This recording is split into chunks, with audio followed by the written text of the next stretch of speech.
Hello दोस्तों।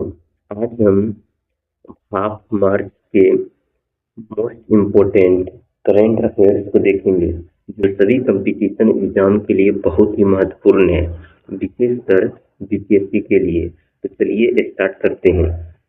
पहला question है, भारत की पहली सेमीकंडक्टर एटीएमपी प्लांट कहाँ स्थापित की जा रही है? तो भारत की पहली सेमीकंडक्टर एटीएमपी प्लांट जो है यह गुजरात में स्थापित की जा रही है, गुजरात के सानंद नामक स्थान पर। ठीक है, तो भारत की पहली सेमीकंडक्टर एटीएमपी प्लांट कहाँ स्थापित की जा रही है? तो सानंद नामक स्थान पर, जो कि गुजरात में है। नेक्स्ट क्वेश्चन है, यदि आपको इसके बारे में और जानकारी बतलाएं।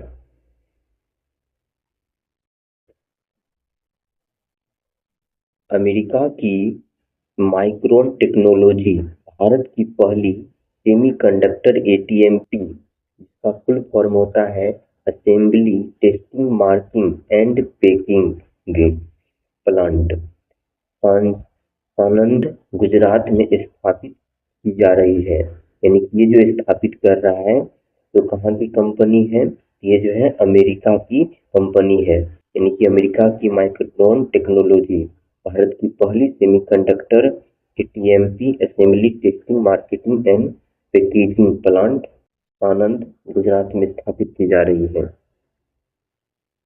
नेक्स्ट क्वेश्चन है,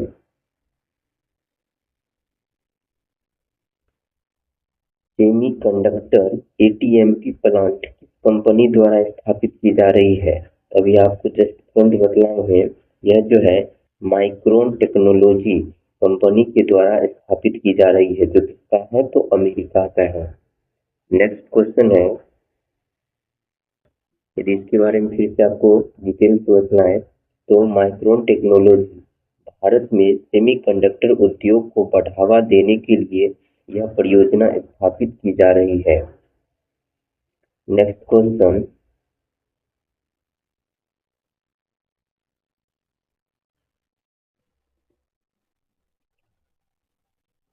चौदह वर्षीय लड़कियों के लिए कौन सा टीकाकरण अभियान शुरू किया गया?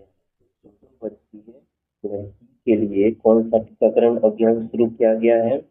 तो वह है एचपीवी वैक्सीन कंपेरिजन।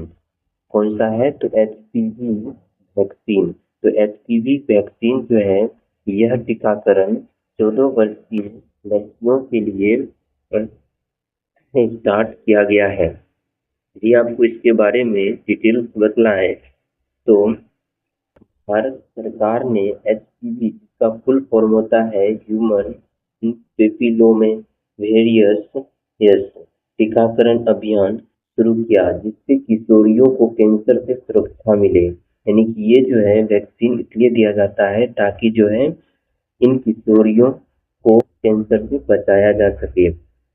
अगला क्वेश्चन है, एचपीवी वैक्सीन अभियान किस बीमारी की रोकथाम के लिए है?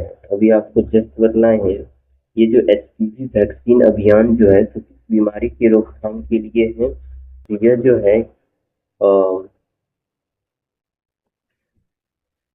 तो ये सर्वाइकल कैंसर के लिए है। तो सर्वाइकल कैंसर के लिए है, यानी कि इस बीमारी को, यानी इस कैंसर को रोकने के लिए यह एचपीवी वैक्सीन लगाया जा रहा है। यदि आपको इसके बारे में विशेष से बतलाएं तो एचपीवी वायरस महिलाओं में सर्वाइकल कैंसर का प्रमुख कारण होता है। ठीक है, इसी कारण जो है हम इसके विरोध में यह टीकाकरण लगा रहे हैं। नेक्स्ट क्वेश्चन है, एलसीएस प्रचंड हेलीकॉप्टर में उड़ान भरने वाली भारत की पहली राष्ट्रपति कौन बनी? तो एलसीएस प्रचंड हेलीकॉप्टर में उड़ान भरने वाली भारत की पहली राष्ट्रपति जो है वह द्रौपदी मुर्मू बनी। कौन बनी? तो द्रौपदी मुर्मू बनी। नेक्स्ट क्वेश्चन है, और यदि आपको इसके बारे में और डिटेल्स बतलाएं तो जो है ये द्रौपदी मुर्मू ने स्वदेशी हल्के युद्धक हेलीकॉप्टर एसएएल प्रचंड में उड़ान भरकर यह उपलब्धि हासिल की। नेक्स्ट क्वेश्चन है,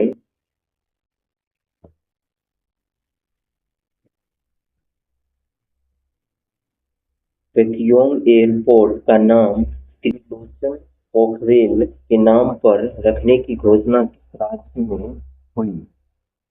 तो आपको बतला दें कि पोखियंग एयरपोर्ट का नाम त्रिलोचन पोखरेल के नाम पर रखने की घोषणा जो है तो किस राज्य में हुई? सिक्किम राज्य में हुई। किस राज्य में हुई? तो सिक्किम राज्य में हुई। तो पैक्योंग एयरपोर्ट का नाम त्रिलोचन पोखरेल के नाम पर रखने की घोषणा किस राज्य में हुई? तो सिक्किम राज्य में हुई। यदि आप इसके बारे में विशेष बतलाएं तो जो है पोखियोंग एयरपोर्ट सिक्किम में स्थित है और इसका नाम स्वतंत्रता सेनानी त्रिलोचन पोखरेल के नाम पर रखने की घोषणा हुई है।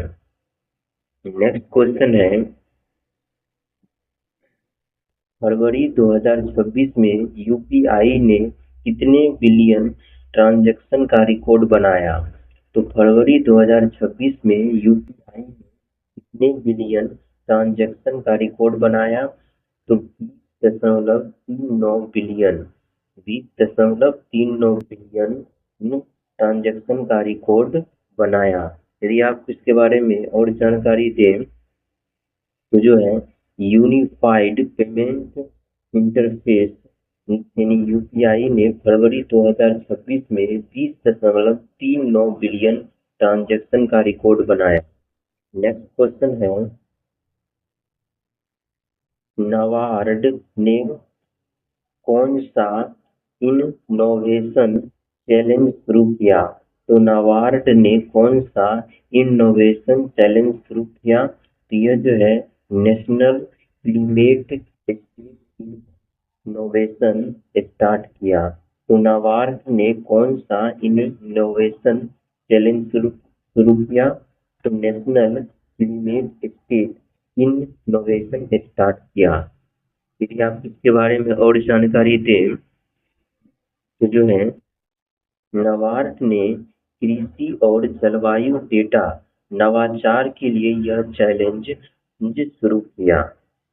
नेक्स्ट क्वेश्चन है,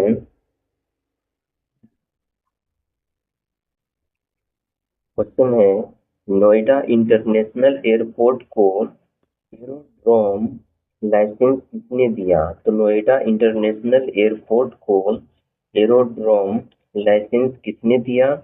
तो यह जो है डीजीसीए ने दिया। किसने दिया? तो डीजीसीए ने दिया। क्या आप इसके बारे में और जानकारी दें तो जो है डीजीसीए ने एयरपोर्ट को लाइसेंस प्रदान किया। किसने किया? तो डीजीसीए ने एयरपोर्ट को लाइसेंस प्रदान किया, नोएडा एयरपोर्ट को। नेक्स्ट क्वेश्चन है, नोएडा इंटरनेशनल एयरपोर्ट किस राज्य में स्थित है? तो नोएडा इंटरनेशनल एयरपोर्ट किस राज्य में स्थित है? उत्तर प्रदेश का है तो उत्तर प्रदेश में ही रहेगा। यह जो है उत्तर प्रदेश में है। तो इसके बारे में और यदि आपको बतलाएं तो नोएडा इंटरनेशनल एयरपोर्ट उत्तर प्रदेश के किस क्षेत्र में स्थित है? तो जेवार क्षेत्र में स्थित है। जेवार क्षेत्र में स्थित है। नेक्स्ट क्वेश्चन है, ओडिशा पर्व 2026 का आयोजन कहाँ हुआ?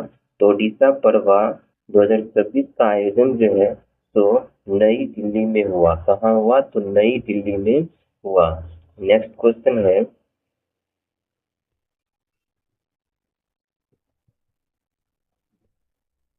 ओडिशा पर्व 2026 का उद्घाटन किसने किया? तो ओडिशा पर्व 2026 का जो उद्घाटन किया तो धर्मेंद्र प्रधान ने किया। किसने किया? तो धर्मेंद्र प्रधान ने किया। नेक्स्ट क्वेश्चन है,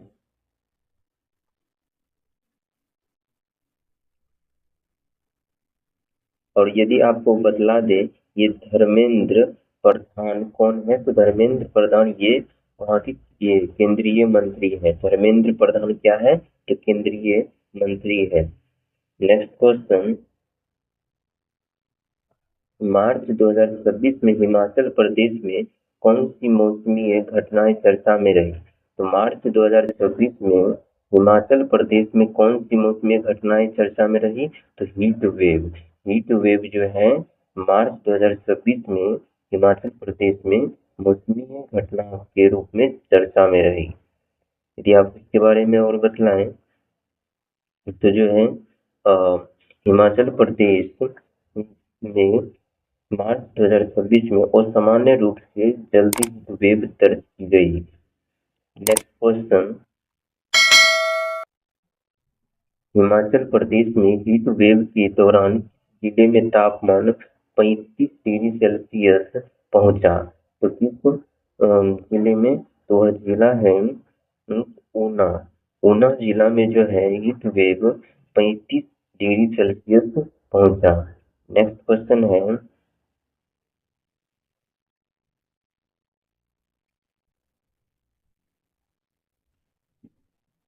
हार्मज संकट के दौरान भारत के कितने जहाज फंसे होने की खबर आई? यानी कि हार्मज संकट के दौरान भारत के कितने जहाज फंसे होने की खबर आई? तो टोटल 22 जहाज। तो हार्मज संकट के दौरान जो है टोटल 22 जहाज फंसे होने की खबरें आई। यदि आपको इसके बारे में और बतलाएं तो जो है स्ट्रेट ऑफ हार्मज क्षेत्र में तनाव के कारण लगभग 22 भारतीय जहाज प्रभावित हुए। ठीक है, तो स्ट्रेट ऑफ हार्मज क्षेत्र में तनाव के कारण लगभग 22 भारतीय जहाज प्रभावित हुए। नेक्स्ट क्वेश्चन है, 14 मार्च 2026 को एयर इंडिया ग्रुप ने पश्चिम एशिया के लिए कितनी उड़ानें संचालित की? तो 14 मार्च 2026 को एयर इंडिया ग्रुप ने पश्चिम एशिया के लिए कितनी उड़ानें संचालित की? तो 80 उड़ानें संचालित की। और इसके बारे में बतला दें आपको, एयर इंडिया और एयर इंडिया एक्सप्रेस ने मिलकर यानी कि दोनों जो है मिलकर 80 उड़ानें संचालित की। नेक्स्ट क्वेश्चन है, फाउंडेशन लर्निंग स्टडी 2026 किस संस्था द्वारा संचालित है? तो फाउंडेशन लर्निंग स्टडी 2026 किस संस्था द्वारा संचालित है? तो एनसीईआरटी द्वारा संचालित है। इसके द्वारा तो एनसीईआरटी के द्वारा। यदि आपको इसके बारे में और बतलाएं, यह राष्ट्रीय सर्वे एनसीईआरटी की द्वारा कराया जा रहा है। ठीक है, यह एक राष्ट्रीय सर्वे है जो एनसीईआरटी द्वारा कराया जा रहा है। नेक्स्ट क्वेश्चन है, फाउंडेशनल लर्निंग स्टडी 2026 किस कक्षा के छात्रों का मूल्यांकन करेगा? तो यह जो भी चलाया जा रहा है एनसीईआरटी द्वारा फाउंडेशनल लर्निंग स्टडी 2026, यह जो किस कक्षा के छात्रों के लिए है? यह जो है छात्र जो कक्षा 3 में पढ़ते हैं उसके लिए है, यानी कक्षा 3 के छात्रों के लिए है। यदि आपको इसके बारे में और जानकारी दें तो जो है इस सर्वे में कक्षा 3 के छात्रों का मूल्यांकन किया जाएगा। ठीक है, चलिए अब जो है और क्वेश्चन के साथ अगले वीडियो में